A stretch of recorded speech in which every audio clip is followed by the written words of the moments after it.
సరే.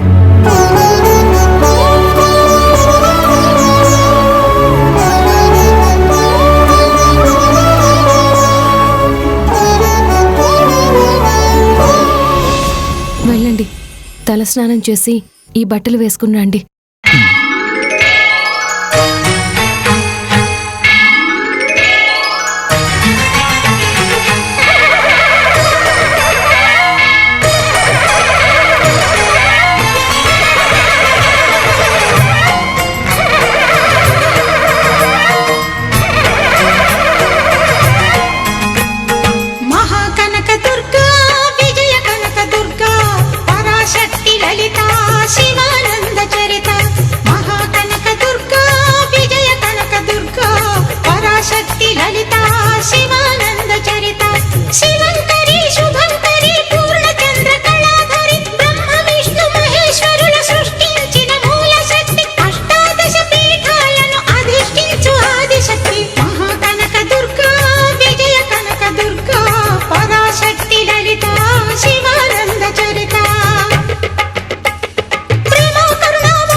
ఇప్పుడు మీరిద్దరూ అమ్మవారి ప్రతిరూపాలు.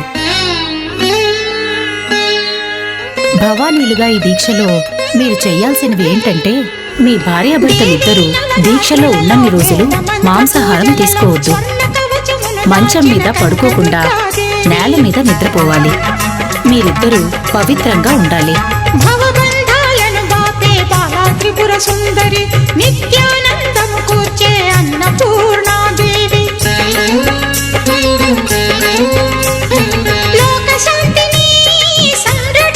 అమ్మవారి మాలలో ఉంటుంది. నేను బుద్ధి చెప్పాల్సిన వాళ్ళకి ఖచ్చితంగా చెప్పి తీరుతాను.